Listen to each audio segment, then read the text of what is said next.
Hi, this is Paisley Trees. This is Dr. Crow. And welcome to episode 3, counting in my head, episode 3 of Let's Play Civ 6 as the Ottomans. Yeah, we're still at war with the Hungarians. Hopefully we can resolve that war, make peace, we'll see. And maybe make some war on Arabia. Yeah, last episode I was thinking we need to redirect because they're a lot weaker and I can't even see Hungary. I have no idea where they are. But I made a few pins. I want to get a few more cities, but I don't know if I want it out of this city because, hear me out, I only have 1 copy of iron, which means I need to use Magnus's provisions. Black Marketeer, but to get there I need provision first, so I might as well be building settlers when I have that. Okay. So for now, I think I want to go for builders. So that's 9 turns, but I can switch out the policy cards and get the builder one here. And actually I'm not building units, so get gold here. Okay. And also make a builder here. And so since I'm not building settlers yet, I think I want a different governor because I'm going to get a lot of governor promotions pretty soon. So I might as well use the one I have. Mm-hmm. I'm thinking Amani and putting her in Zanzibar because... Okay, that could be good. Yeah, I've been trying to get Zanzibar for a while, but I'm fighting for it. So let's see if that works. And that'll help a lot with vision here. And then with all these other units, I'm debating if I move forward or back. I think you should move back. Okay. Let's get ready for the War of Arabia, I think. Yeah. Oh yeah, and let me hide these pins. Shift S. Ah, it worked. There we go. Nice. Nice. Great. And here, I think I need to choose a research. So we need to work on currency. We need to work on swordsmen. And we need to work on irrigation. So let's go for currency first. It's the one that's boosted. Mm-hmm. And for Civ, I think we'll go for political philosophy. Yeah, very nice. Political philosophy is actually one of the primary forms of philosophy that was really made by the Ottomans, written by the Ottomans. Political philosophy, ethics, and philosophy of history, I think, were really important fields of thought for Ottoman intellectuals. Right. And a lot of their political philosophy, builds upon works of political ethics, thinking about how the state should be run, what is the kind of path of states, and what is the nature of political justice. Right. So that kind of reminds me of the Persianate idea of the circle of justice, which, do you want to explain what that is? Yeah, it's I guess in form, pretty simple idea is that the monarch is just to the peasantry. The peasantry are thus able to flourish and produce lots of tax. That tax supports the army, and the army protects the monarch.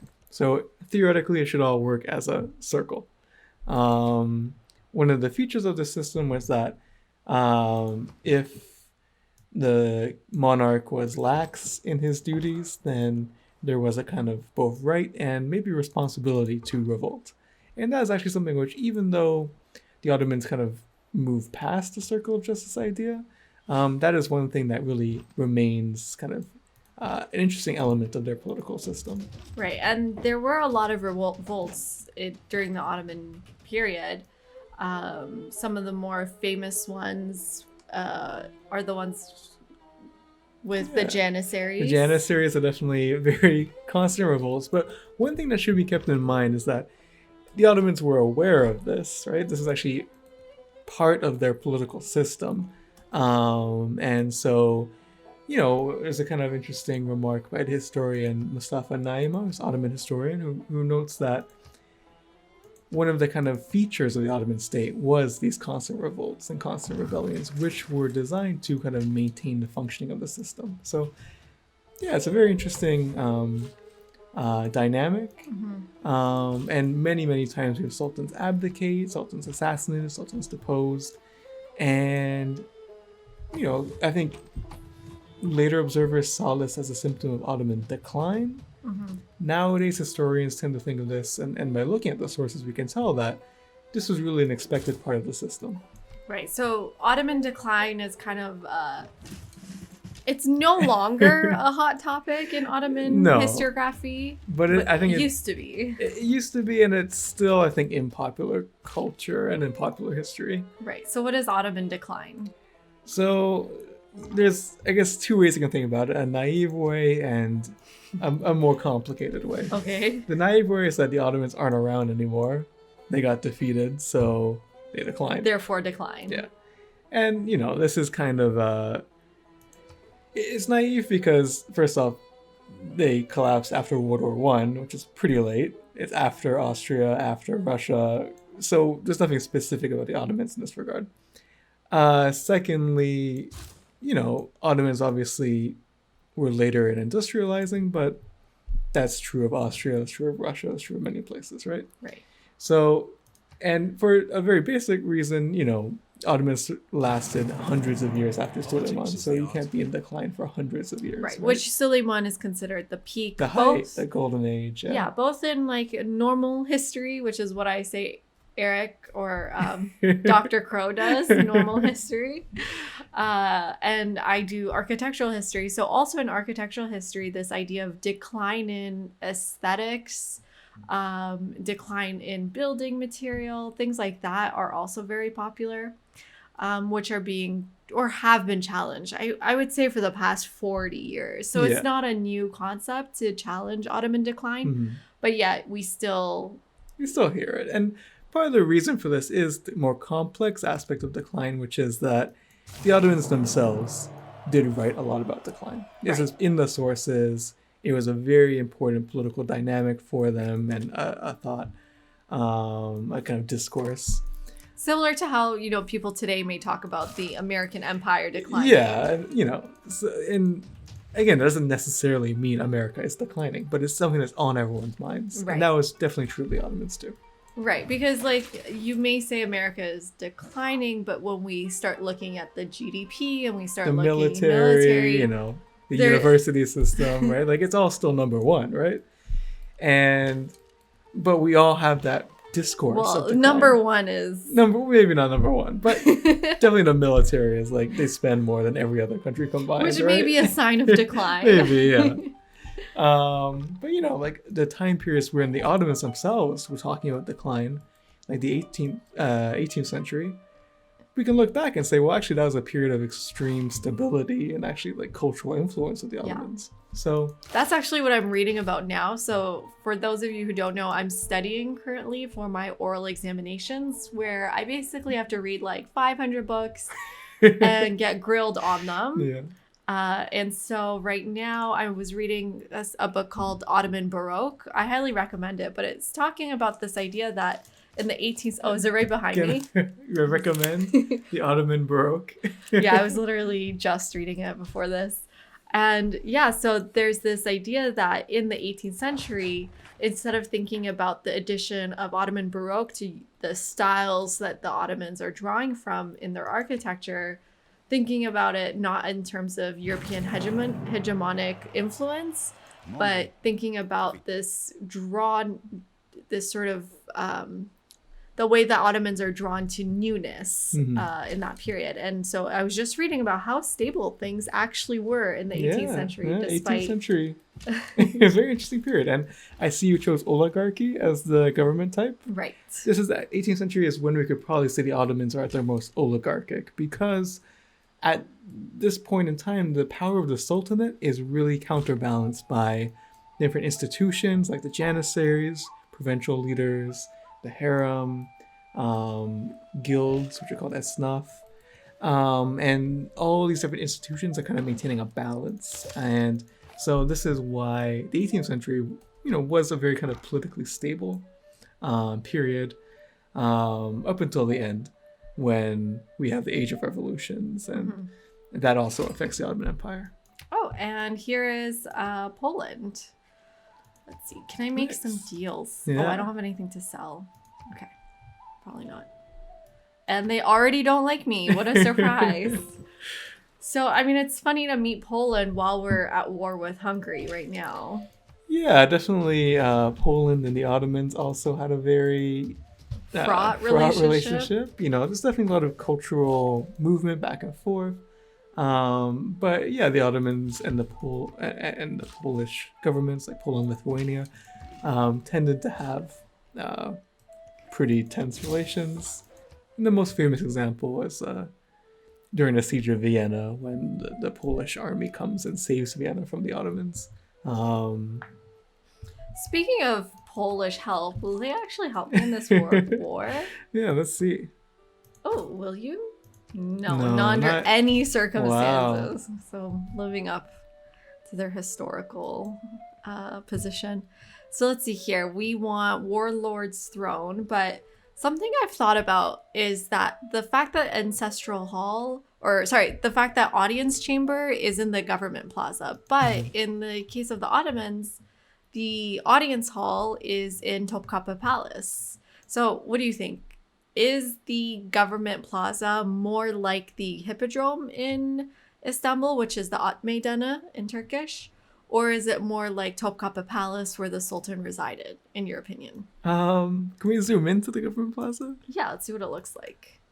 I guess it looks a little bit hippodrome-ish, you know? Definitely. I think they're getting their inspiration from Byzantine and Greek architecture here. Yeah, I mean, it looks kind of like it. You know, the Hippodrome is very famous in Istanbul as the site of court ceremonials, but it's also the site of popular revolt, as we talked about. When the Janissaries would decide to overthrow the Sultan, they would kind of congregate in the Hippodrome, Meydanı. So, yeah, maybe a little bit like that, but also audience chambers, maybe more like Topkapı. Yeah, so in Topkapı, you actually have 3 courts. There's the first court, which is a little bit more publicly accessible. Then you have the second court, where it's accessible for people who have business with the Ottoman Empire, like ambassadors. And then you have the third court, which is where the harem is. Some of you may have heard about the Ottoman harems, but that just means the domestic quarters. And in between the third and the second court, you have the audience chamber. And maybe we can pop up a little floor plan image, here. Yeah. I'm just trying to get Jerusalem on my side. That's why I changed my thing here. And then let me choose my next civic here, military tradition. Yeah, so I think in that sense, like a lot of governance was happening not in the Hippodrome, but in the palace. Yeah, for sure. Feels like he's trying to go after our workers. Yeah, I'm gonna try to kill him before he can. I'm 1 turn away from irrigation, which is the good news. So let's keep moving back with these. And I am very close to getting my iron finally. Nice. Yeah, that's going to be a big... Looks like Arabia is trying to convert us to Islam. Oh, yes, they are. Here they are. Historically accurate. Right. So can you speak a little bit about the sort of conversion to Islam for the Ottoman Empire? Yeah, I mean, the Ottoman Empire was obviously always Islamic. The ruler was always Muslim. I think we spoke about last time the Turks or the Turkic people become Muslim in the 9th and 10th centuries. Yeah, exactly. And, you know, it was really, you know, like Sufi missionaries, I guess, who would be the people who, you know, kind of went out into these regions and kind of spread the message of Islam. And Ottoman Islam, for that reason, had a lot of Sufic influence, a lot of kind of mystical aspects. And it was very kind of syncretistic, so it brought in elements of Christian folk religion, popular religion, agricultural religion. And, you know, all across Anatolia, you have like shrines to different saints, and there's these kind of mythical figures that are shared between Christians and Muslims. So right, and there was that book I read for class. Do you remember what it was called? It's a very vague. It's a very vague... You know what I was talking about? No. It was... Oh wait, we can levy. Should I do it? Is it too soon? Well, we do just have warriors here, but maybe I can stop this settler. That's true. That could be nice. Okay, let's try it. Do we have enough? 240, yeah. Okay. let's see, this may have been silly, but it's only 240 and I'm making pretty good gold and I'm getting all my luxuries online. So maybe that's fine. Maybe. Hopefully that was a okay decision. And I guess I have to declare war next turn. I'm 1 turn away from military tradition, so maybe that's fine. Let's stay here. So yeah, I read this very interesting book that was talking about the sort of shared saints that, you know, Christians, Jews, and Muslims had in the Levant region, which is Syria, Lebanon, and that area today. And it's not until the 19th century that you have this very like centralizing push to make religions fit more the sort of needs of the empire, because you can, you know, before that it's very hard to sorry, I want to get general points here. It's very hard to control the religious activities of your population through such vast lands, but with sort of the advent of the printing press, you know, trains, you're more you're more able to sort of create an orthodox version of your religion. But that's not the first time that there's an orthodox push in the Ottoman Empire, right? Yeah, definitely during Suleiman's reign, actually, because of competition with Safavid Iran, which had just converted to the Shia sect of Islam, that the Ottoman state really began to kind of push a sort of kind of more stringent orthodoxy, particularly by following the Hanafi school of Sunni Islamic law. Did we talk about the schools of law? I don't think so. Maybe. But yeah, there's different schools of law within. I think we did actually. Okay.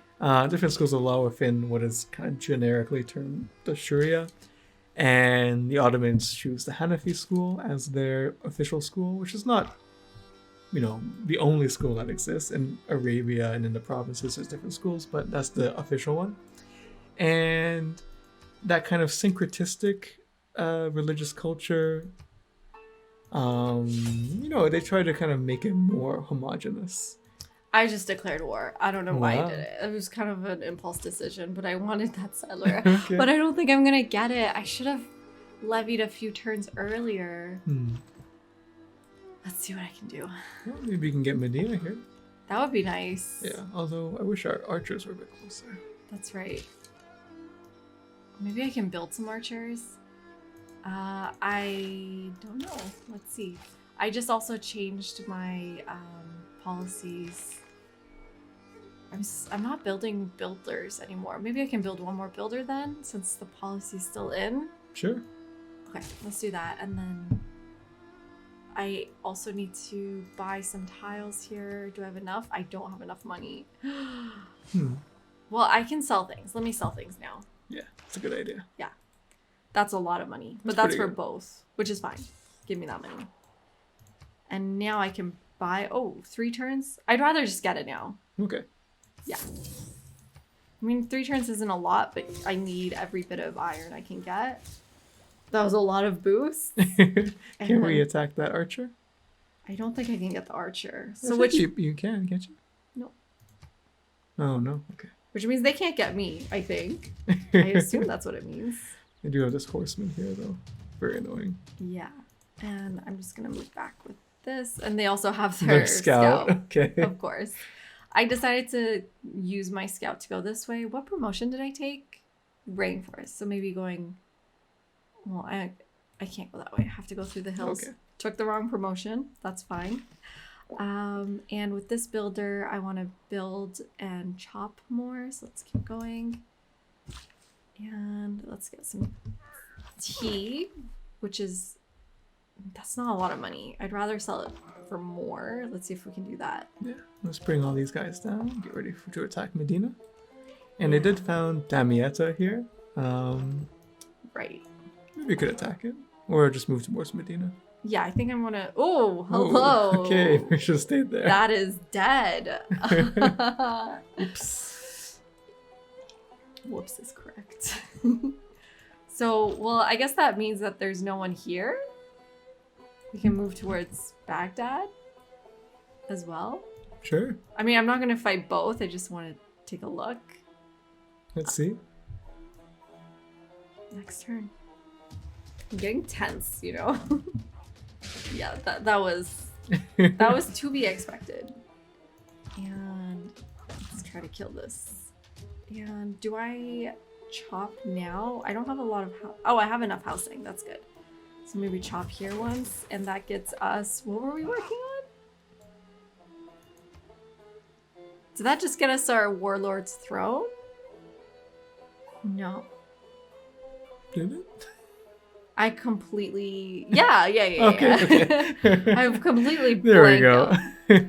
Should we get some archers? Battering ram? I don't know. What do you think? Well, in 3 turns I can work on swordsman. So maybe an archer could be good. More archers? Yes. And let's keep attacking. Should we get that horseman? Yeah, I was thinking, should I take the promotion first? I think I'd rather just the horseman, get rid of it, yeah. And yeah, and then I can start moving my archers that way. This builder, what do you do? Let's chop here. Although now I'm housing capped, so I need a little bit more money. I'll take it. Should I take it? Yeah, I just need a little bit more money so I can buy a granary so that I can grow as I keep chopping. And then I have 2 titles. I'm going to get into Black Marketeer soon, but I'll do that when I need it. So let's keep moving. I think I can take Medina. Oh my god. Let's try it. But there's an archer there. Well, if we lose one of these guys, it's okay. Yeah, they're not my guys. This is my guy, though. Maybe we can pillage the trade route, though. I don't want to... Okay. Well, I don't know. You don't have to. Can you? Yeah, I can. Yeah. 60 gold. I mean, it's not that much, but it's not nothing. Yeah. And if we can bait this guy, maybe it's okay. Yeah. I feel like my face probably looks so stressed. It's because I am very stressed. Okay, 1 more turn, and then we're gonna start attacking. I don't know if 3 is enough, but I have backup. Yeah, they're coming. It's on the way. Yeah. This is exciting. I hope I can do it. Yeah, you mentioned printing press a while back too, and one thing that came to mind, maybe a little bit of Hungarian Ottoman brotherhood, is that the person who made the first Turkish printing press using Ottoman characters was a Hungarian convert named Ibrahim Mutafarika. Right. And also... what period are we talking about this here? would be the 1720s. But also the guy who made the cannon for Mehmet II to take Constantinople, I believe, was also Hungarian. Oh, interesting. So, there's a lot of random facts in your brain, Eric. Well, so... I guess that's what, history is. Yeah, well, what happened is, Hungary became a center for Protestantism, but they were under the rulership of the Catholic Habsburg. So during the Counter-Reformation, there was a lot of persecution of these kind of non-conformist Hungarians. So a lot of them moved to the Ottoman Empire. And that's why we have this kind of Hungarian diaspora.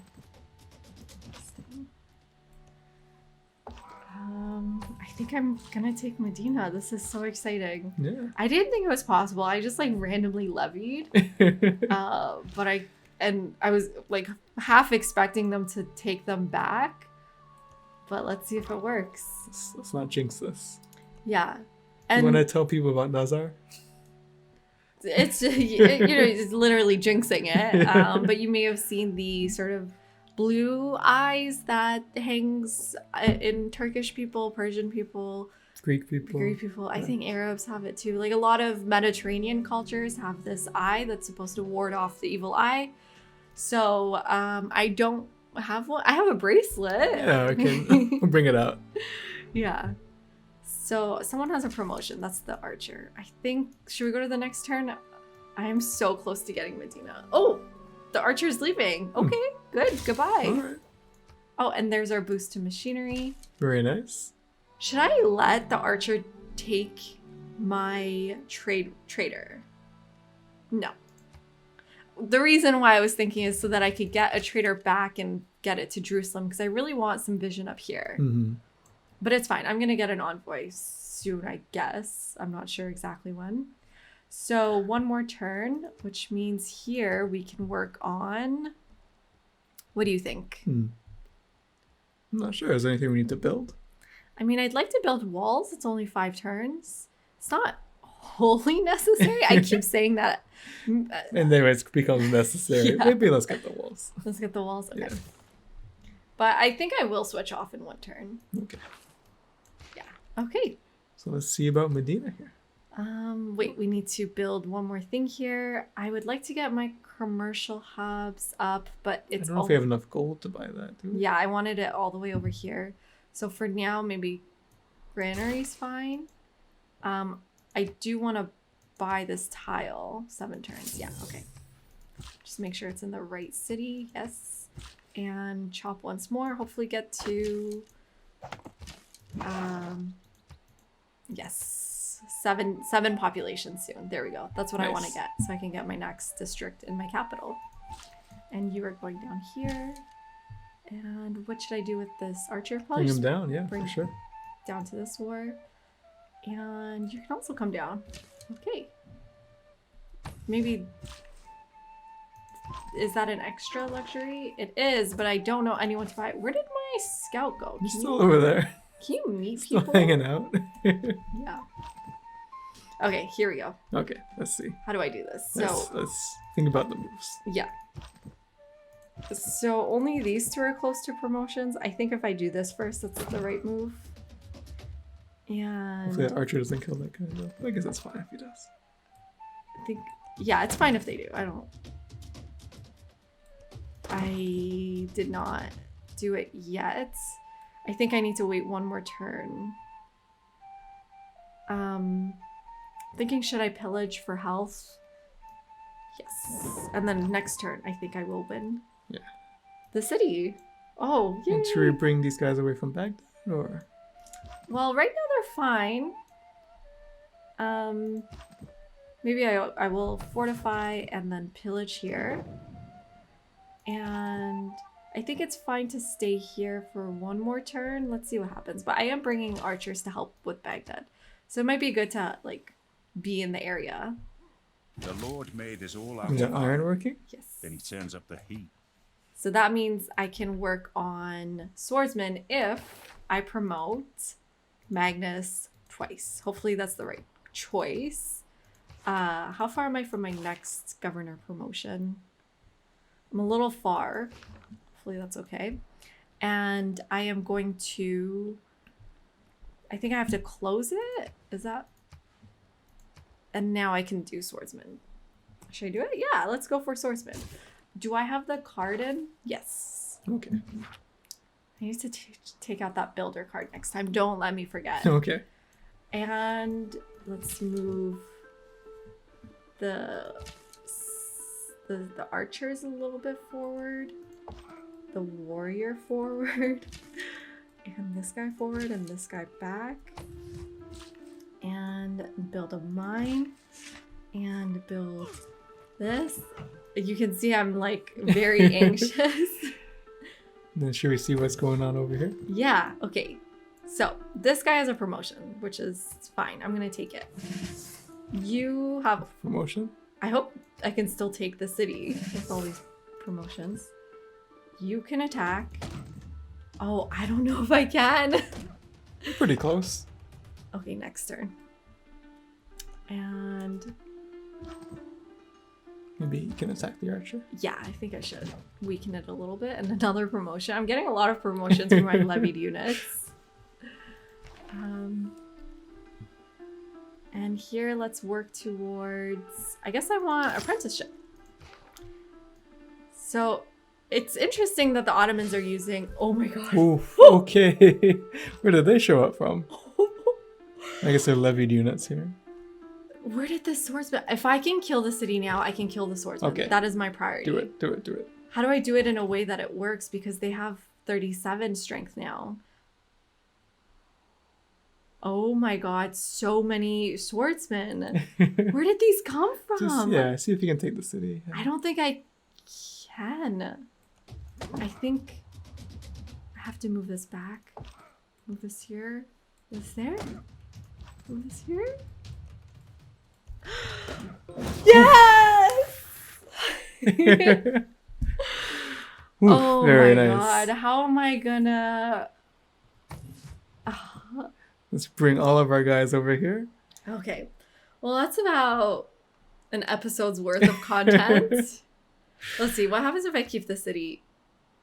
13 turns. I think I can hold it. Okay. We'll find out in the next episode if Medina Will stays remain part of the Ottoman Empire. or if it'll flip independent. Great. Any last historical facts you want to share, Eric?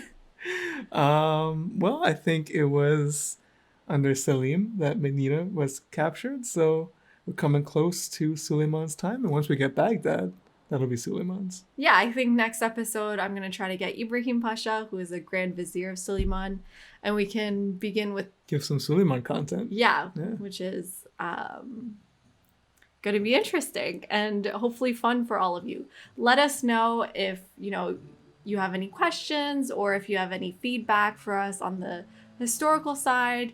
On the gameplay, like I know my game isn't going terribly well, but let us know if the information we're sharing is clear or if there is any way we can make it more clear for you. We'd just love to hear back about what you think we can do to improve. Yeah. Right? All right. Until next Great. time. Thanks. Bye. Bye.